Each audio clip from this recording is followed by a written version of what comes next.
Okay, part two to this video is we've got the basic principles established. So what do we need to do is, because I've got some construction lines, I need to start concentrating on generating a section through this information. I've got everything I need. So the next thing I need to do is create a construction line, match the properties, use this. Okay, so the first thing we need to do here is start getting our levels correct. And you can see there's this distinct difference between this level and that level, and we've got two rises of 170. Okay, so the first line I've denoted doesn't matter. It could be this base or that base there. I'm just going to simply go and say offset 170 and 170 again. Okay, so I've established these steps and I know where they occur because I've got some lines here. That line, I'll keep that line. I'm going to use X line vertical. Okay, here I've got my two steps over here. So my first step, it will do something like this. Okay, and then I've got the ends of where this thing terminates. Okay, now what I'm going to do is I'm going to go to home. I'm going to go to floor concrete. Okay, where's the floor concrete layer gone now? Looks like I deleted it by accident, but that's fine. I'll just reestablish it. For this, I'll just make a new layer called concrete. So I'm going to call this new layer. Okay, concrete, and this will be green. Concrete's usually 0.5, there and thereabouts. 0.5, 0.4, we'll see which one works best. I'm just going to make it slightly thinner for now, 0.4. Okay, and just make sure that that was my active layer. Okay, double click this layer. Okay, now what we can do is Polyline, PE, just remember Polyline. I'm going to go and start tracing.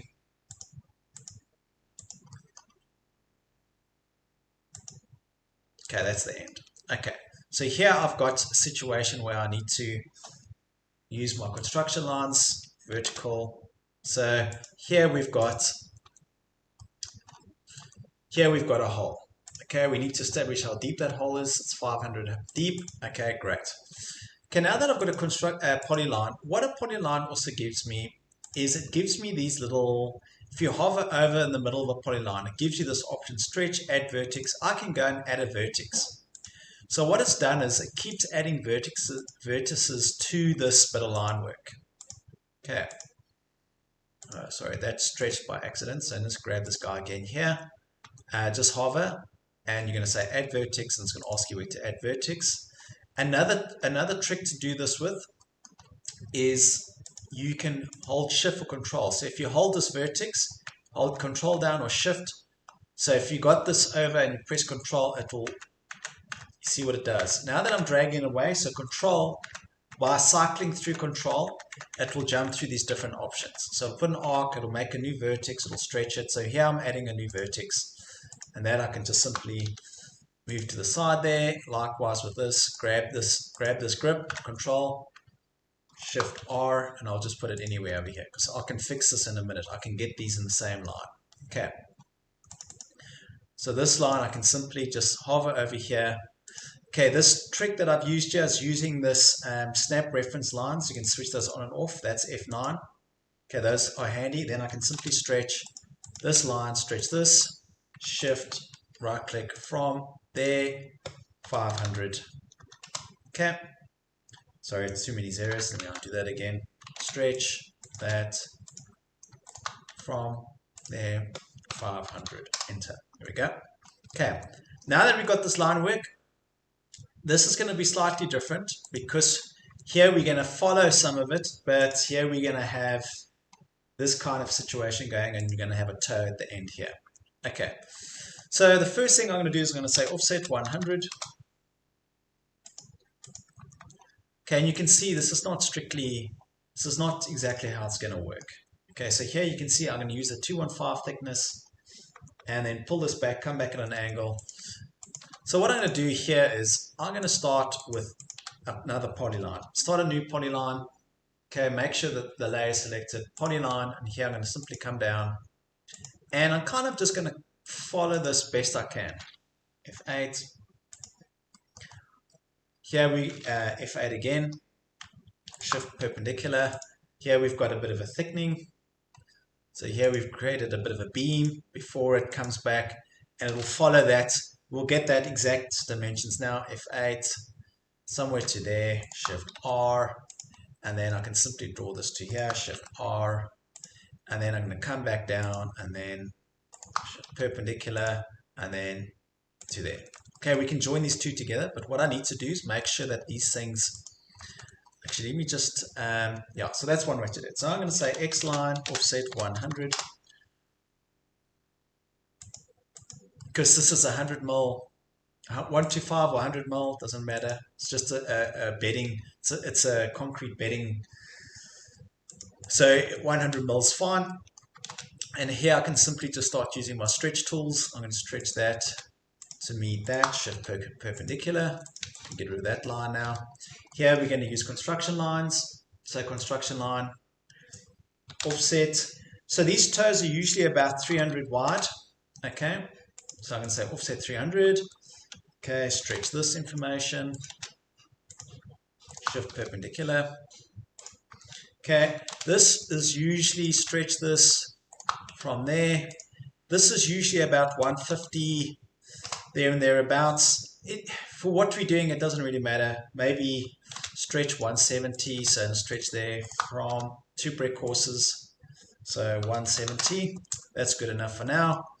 And this is usually at a 45-degree angle over here. So I'm going to go X line, angle 45, put that down, and then just stretch this guy back into F8. Shift right click.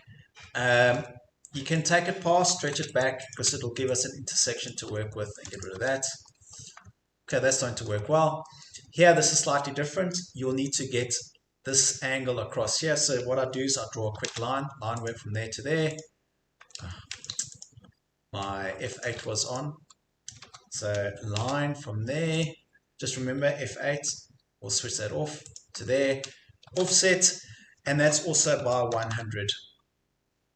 Okay, offset it by 100, and here it will give us our this angle that we need to work with. And again, I can just simply use the extend tool here now. Extend. It's going to ask for boundary edges. I want to get this boundary edge at the top here, and then just simply click that. Here, drag this. You can simply grab the grip, pull it back, and this bit of line work I can take up. Just remember, lock it on F8, take it past, and then bring it back down. Get rid of that line. Okay, now that's good enough for now. And that's offsetting by 100. So this line, stretch this whole lot over here. Okay, that can go to there. Just double check the eye. 100, cool. And then usually this little ground beam, it depends. This one we can stretch from there 100. 85 mil, 1 brick course. That'll work. Okay, so now I've established, so all I've done now is I'm starting to establish my concrete base. We'll start looking at making the blocks and that kind of information in a minute. But you can see here I've got my concrete base. Okay, that's starting to work out well. This dimension here, stretch this from there, 100. Okay, that's good. This is just a bit of the thickening. This doesn't really matter. This is totally up to you. Just remember that it's hard for them to cast a square, and you might find they'll do something similar to that in any case. Okay, so that looks good. For my concrete base, I'm happy with that. Okay, now that I've got my concrete base established, I can get rid of this information.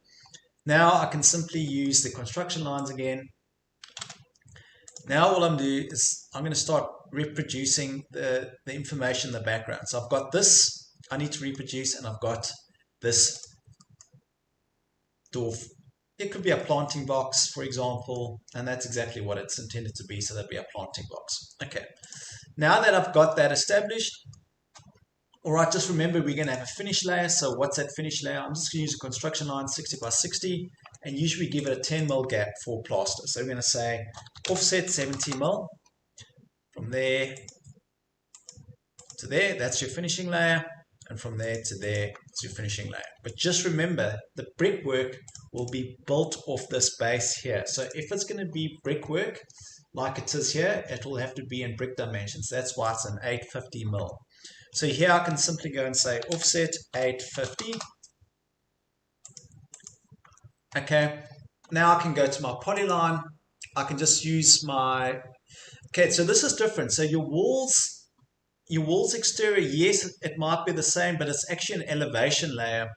So you might just call this walls elevation or walls.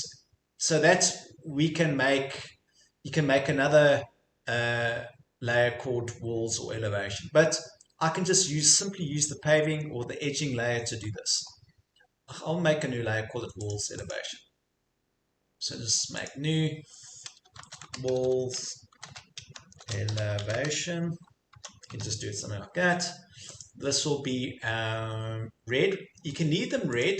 Just remember your line weight needs to be totally different. And here it'll be 0.2. Okay, that's good for now. And now I can simply just go and use the walls. Okay, and then I can use my polyline tool again. And here I can simply use this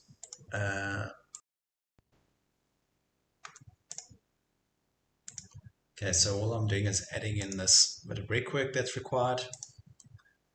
Okay, so that's in the distance, and we'll need to introduce this fountain as well. So that is a total height of 1800. So likewise, polyline. And I'm putting this in front of these other objects. We might have to trim this information out at a later stage, but when we get to that, at the finishing touches, we'll look at that information. Okay.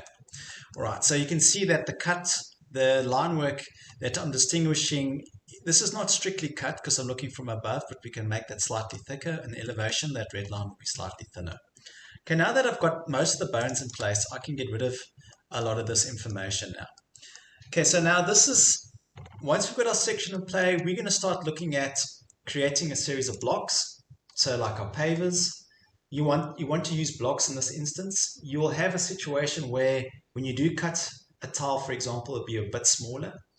Okay, but generally what we try and do is we try and use these blocks and we give it about a 10 mil or 5 mil space in between. So I need to make 2 blocks. I need to make a edging block, a 210 by 60 edging block.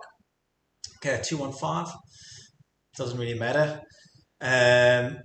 A 210 by 60, and I need to make a basic concrete paving tile. So this is a concrete 300 by 300 concrete paving tile.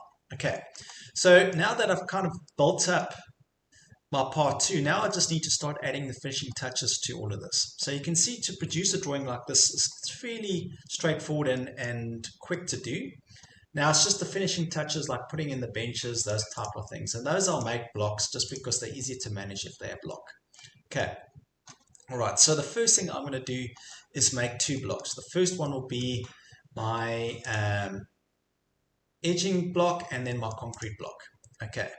So here, the first one I'm going to do is I'm going to use a concrete block. And this is where you can override certain objects. Okay. But here I'm just going to go and find the paving layer. I'm going to go to my paving layer. It's going to be in the paving layer, but I'm going to override some of the settings. Okay, so I'm going to go to paving. Let's find the paving. I didn't make a paving layer. There we go, paving layer. And here I'm going to use, for the concrete block, I'm going to use this as my, so I'm going to create a rectangle, shift at 300 by 60. Okay, shift at just tells you, it's just saying, you're putting in coordinates, basically. Coordinates, so at 300 by, so X and Y. Okay, so 300 by 60. Okay, this one I'm going to now change. I know it says paving, but here we're going to start overriding. Because it's technically a block, I'm going to change this. I can leave it by layer in this instance, but what I can do is I can start editing the line weights, because that'll be different. So this line weight, I would make it about 0.3. or 0.2, 0.35, 0.3. We'll see which works. We can come back and change it later on because it's a block. I'll make that 0.3. I'll leave it at paving, and then I'm going to use the hatch tool, hatch it as well. And here I'm going to use a concrete dense concrete dense, and I'm going to change the scale to 0.5. Let's see. Yeah, because it's a little concrete paver. That will work well for me. And I'll leave it in the same layer. I'm just going to change its color. And here I can override it to gray, so then I don't have to worry about managing it later. Here it will always print that gray color. Okay, color 8. So that will always print in color 8. Okay. This line weight I've just overridden, so it's not driven by the layer itself. I'm overriding it so that it stays strict to what we're trying to do. So I'm going to make this a block. Now that it's saying, you say create, make sure the paving layer is active, and now you're going to call this 300 by 300 paver. Okay.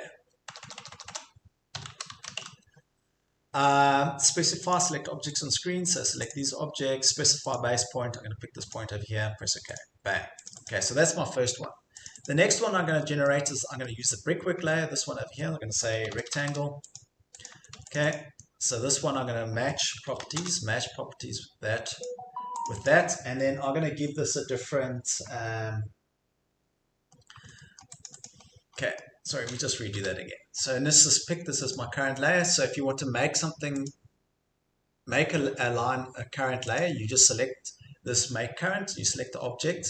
Now I'm going to go and create a rectangle, and this will be shift at, so 210 by 60. Okay, so there's my little paver. Once again, I'm going to go and override, so it's line weights. I'm going to change to 0.3 in this instance, and I'm going to use so what we do is face brick, finished face brick will give a different hatch to like a stock brick. So like they call them mampara bricks sometimes. I think it's yeah, the trade term, they give them weird names, but it's like a stock brick. It's a brick that you use. It's not a nice visual brick, it's just a brick. It's a cheap, nasty brick. So there's a difference between infill masonry and finished masonry. Okay, so infill masonry is what you're going to plaster. Finish, you're never going to see the finish. And they've got weird names. They give them some weird names from time to time on site. But anyway, so now I'm going to use hatch. I'm just going to hatch this again, and here I'm going to use this AC32 and give it probably 5 times. That's good enough for now, and just change that to 8. Okay, so now I've done all my overrides. Here I'm going to go and make sure I make this a block. So I'm going to say select objects. Okay, pick points. Okay, and this I'm going to call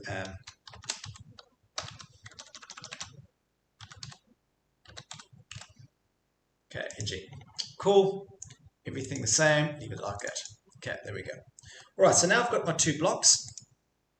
Now I'm going to start putting them in the right location. Yes, it's a 215, but that's fine. I'm going to move this up by 10 mil. Okay, 10 mil is a good gap, but we'll see. Sometimes we'll increase that tolerance. So let's move this guy. Actually, for the sake of this exercise, this block, I'm going to go and say edit block. Here, I'm simply going to edit this block. Yes, I want to edit that block, and I'm going to make it 215. Yes, I'm specifying it as a, and just make sure that the hatch will meet, it should meet up. Yeah, finished. Okay, save block. Okay. All right, likewise, I'm going to move this one, copy this, because remember the edging. So use the copy command, copy, select your edging, and go from there to there. Okay, now we're going to see everything else is, and now we can start using these tools to kind of make our hatch line up. But in essence, I'm going to move this guy. This will start from there, and we're going to give this move 5 mil. Okay. Let's see 1 to 50. I think this line weight might be, here we just need to go and check our line weight. So this is the first time that we're going to go to paper space. Remember, unlock the viewport if you're using the template. Now we're going to go and just zoom it to the correct scale. I'm just going to check, this is purely just to check my scaling. So 1 to 50 and check my line weights. Okay, so here I just want to make sure my line weights, you can see they are clashing. So I might have to go in there and add a bit more detail, but maybe 1 to 20 is a better scale to work with. Okay. Let's see now. Yeah, 1 to 20. So this section will work well, 1 to 20. You might have to give this more tolerance, this 1 to 5, so that will have to increase to 10 mil. Okay. Okay, that happens inside. You need to give these things tolerances. Okay. Let's move at 5 mil. There we go. So now technically you want to start paving from here and cut your tiles here. It depends. That's why we would use the hatch, but this is purely symbology over here, just to say that there is paving. Now that I've got this in place, I can use the array command. So what this will do automatically, it will basically set up an array command for you in which direction. So you're just using these arrows. This is just your spacing between them. Okay, but that's quite easy to sort out. I'll show you exactly how to adjust all of this. Okay, so the spacing, remember they're 310 apart, so 305. I think we need to make them 310. So the spacing will be 310. Okay, that will introduce the 10 mil, and we're going in that direction. I will have to cut one at the end. Well, that's good. That's okay. You can cut it near the step because you're going to have another tread and riser situation. And then here, we're not going to have, so rows, we're going to have one row. Okay. And we're going to have one more. Okay. What is neat, you can grab one of these blocks. This makes it, it keeps it in the array, but if we use the explode command, it will explode them all. So then they're separate objects. Then you can simply just grab the last one, copy the last one, copy this guy from there to there, move it 10 mil. Okay, then you're going to simply just explode this block, because this one you don't need as a block anymore. Explode, it's done it, and then stretch this to there, perpendicular, and then maybe stretch it back another 10 mil or 5 mil, okay, because they're cutting it there. All right, so that's good. Now that this is exploded, I can copy this guy. Copy. What's interesting about what we're about to do, just remember, move 10 mil and move 10 mil, because there'll be a mortar joint, and that is correct. You want that situation to occur, okay? Likewise with this one, you're going to copy this, copy, and we can move this to there, and then simply use the array command once again. Okay, likewise, so the array between 310, okay, and we're going to say there's one, and here we can just go from there. Here they've got to cut one tile at the end, but that's good enough. All right, so now I've got my paving in place. So here you see in the distance you'll need to trim some of this line work away. So what we tend to do is just trim it back to there, because technically you're not going to see through this. It's bedded on tile adhesive, or it depends how it's bedded. Okay, but that will work for now. And then these lines are just simply just dragging them back to start from there. Okay, now there are holes. When you want to hatch this, we'll have a look at that in a second, but just remember this is going to have an effect. Okay, so we're going to use the hatch tool. We're going to start doing some finishing in a minute, but I'm just setting up my basic structure. And remember, there'll be a line in the distance, so I'm just going to create a basic line here, and I can match it. It'll be the same line as this. It's the same line work as that. Okay. All right, so for step 2, I've got the basic principles in place. Step 3 and 4 will be finishing. So step 3, we'll start looking at the spouts and adding some more hatching and putting in your... But in essence, I'm pretty happy with that. The last thing I'm going to do now is just hatch the concrete very quickly. And so find the hatch layer. And here I'm simply going to go to Home, Hatch. And here I'm just going to say I want to select objects. Okay. If you want to hatch a complete object, just remember these are 2 separate objects currently, so you'll have to go to modify, polyline edit, select this polyline, and you're going to join it to this polyline over here. Okay, so you're going to go PE, polyline edit, you're going to say M for multiple, you're going to select this one, and you're going to select this polyline over here. Yes, and you're going to say I want to join them together. If there's a slight gap between, you can specify, you can increase this gap joint, this fuzz joint. So if you make it 5 mil, it will close everything within 5 mil, for example. And then you're just going to say done. Okay, now this should be one object. And if it's not closed, you can simply just say yes. Okay, close polyline. Now, if I want to hatch this object, I can say select object, select this whole thing, and then it'll hatch it all for me one go, enter. Okay, just remember this needs to be on the hatch layer itself. So this will be on, let's go to home, that'll be hatch. I want that on the hatch layer. You want all your hatching to be on the same layer, just because if you want to print it, it just makes it a hell of a lot easier. So it's always on the correct layer, for example.